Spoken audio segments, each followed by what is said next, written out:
Hello friends, మనుషుల యొక్క నిజాయితీని చూసి దేవతలే ఆశ్చర్యపోయినటువంటి కథ గురించి మీరు ఎప్పుడైనా విన్నారా?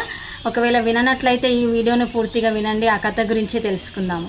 ఒక నిజాయితీ గల వ్యాపారి ఒకరోజు తను కట్టెలు కొట్టుకుంటూ వ్యాపారం సాగించేవాడు. తను ఏం చేస్తాడంటే ఒకరోజు కట్టెలు మళ్ళీ కొట్టుకోవడానికి అడవికి వెళ్తాడు. ఆ అడవిలో కట్టెలు కొట్టే దగ్గర ఆ చెట్టు పక్కన ఒక నది ఉంటుంది.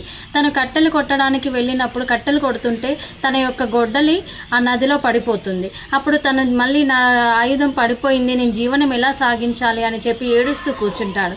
అలా కూర్చున్న తర్వాత నదిలో గంగాదేవి ప్రత్యక్షమై, ఎందుకు ఏడుస్తున్నావు, ఎందుకు బాధపడుతున్నావు అని చెప్పి అడిగితే, ఇలా నా గొడ్డలి పడిపోయింది, నా జీవన ఆయుధం అదే, నాకు కావాలి, ఇప్పుడు నేను మళ్ళీ అది లేకపోతే నా జీవనం నేను ఎలా సాగిస్తాను అని చెప్పి ఏడవడం మొదలుపెట్టాడు.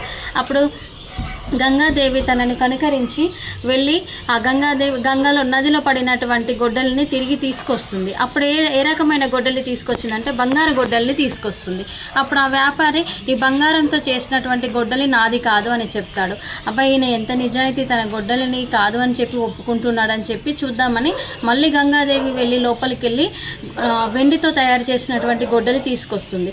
ఆ గొడ్డలి కూడా చూసిన తర్వాత నిజాయితీపరుడైన వ్యాపారి, ఈ గొడ్డలి కూడా నాది కాదు, నా గొడ్డలి నాకే కావాలి, నాకు వేరే వాళ్ళ వస్తువులు నాకు అవసరం లేదు అని చెప్పి ఆ వ్యాపారి మళ్ళీ చెప్తాడు. అప్పుడు గంగాదేవి తన నిజాయితీకి మెచ్చి మళ్ళీ లోపలికి వెళ్ళి తన గొడ్డలి తనకు మళ్ళీ తీసుకొని వస్తుంది. అప్పుడు అవును ఇది నా గొడ్డలి అని చెప్పి తన గొడ్డలి అప్పుడు తీసుకుంటాడు. తీసుకున్న తర్వాత అప్పుడు గంగాదేవి తన యొక్క నిజాయితీకి ఏంటి, ఎవరైనా సరే ఆశగా ఏదైనా వస్తువు వస్తుందంటే తీసుకోవడానికి ఎదురు చూస్తారు కదా, కానీ ఇదేంటి ఇంత బంగారం ఇచ్చినా వెండి ఇచ్చినా కూడా ఇంత నిజాయితీగా ఉన్నాడని చెప్పి, ఇంత నిజాయితీ పరుడు అని చెప్పి ఆ దేవత ఆశ్చర్యపోయి చాలా ఆనందంతో అతనికి ఆ బంగారు గొడ్డలి మరియు వెండి గొడ్డలి రెండు కూడా తన గొడ్డలితో పాటు ఇస్తుంది సంతోషంతో. ఆ తర్వాత ఆ వ్యాపారి అవన్నింటినీ తీసుకొని వెళ్ళి తన వ్యాపారాన్ని ఇంకొంచెం ఇంప్రూవ్ చేసుకొని కొంత డబ్బు కూడబెట్టుకొని కొంచెం కోటీశ్వరుడు అవుతారు. ఆ తర్వాత మళ్ళీ ఒకరోజు తన దగ్గర ఉన్న డబ్బుతో తనంతా హ్యాపీగా ఉన్న తర్వాత వాళ్ళ భార్యను తీసుకొని అదే విధంగా అదే ప్రదేశానికి నడుచుకుంటూ వెళ్తున్నాడు. ఆ నది పక్కన ఉన్నటువంటి రోడ్డు మీద ఆ వ్యాపారి నడుచుకుంటూ వెళ్ళేటప్పుడు కొంచెం మిస్టేక్లో వాళ్ళ భార్య ఆ నదిలో పడిపోతుంది. వాళ్ళ భార్య నదిలో పడిపోయిన తర్వాత మళ్ళీ అయ్యయ్యో నా భార్య నదిలో పడిపోయింది అని చెప్పి గంగాదేవిని తలుచుకొని మళ్ళీ ఏడుస్తుంటాడు. అలా ఏడుస్తుంటే గంగాదేవి ప్రత్యక్షంగా ఏమైంది అని అడిగితే, నా భార్య నదిలో పడిపోయింది, నా భార్యను నాకు తీసివ్వు అని చెప్పి ప్రార్థిస్తాడు. అప్పుడు గంగాదేవి సరే అని చెప్పి వెళ్ళి లోపలికి వెళ్ళి ఒకసారి సహనాన్ని పరీక్షించడానికి, నిజాయితీని పరీక్షించడానికి మళ్ళీ ఒకసారి గంగాదేవి ఏం చేస్తుందంటే ఊర్వశిని పైకి తీసుకొని వస్తుంది. ఈమెనా నీ భార్య అని చెప్పి అడిగితే అవును ఈమెనే అని అంటుంది. ఇదేంటి ఈయన ఇలా చేస్తున్నాడు, తన గొడ్డలి విషయంలో మాత్రం అలా చేశాడు, కానీ ఈ భార్యల విషయంలో మాత్రం ఇలా చేస్తున్నాడు ఏంటి, ఏ ఊర్వశిని చూపిస్తే ఊర్వశి తన భార్య అంటున్నాడు అని చెప్పి తనకు కోపం వచ్చి సరే ఆగు, నేను మళ్ళీ నీ భార్యను నీకు ఇస్తాను అని చెప్పి వెళ్ళి మళ్ళీ రమ్మని తీసుకొని వస్తుంది. రమ్మని చూపించిన తర్వాత ఈమెనేనా నీ భార్య అని అడిగితే అవును ఈమెనే నా భార్య అని.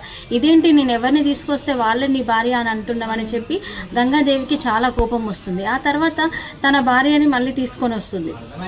ఆ తర్వాత తను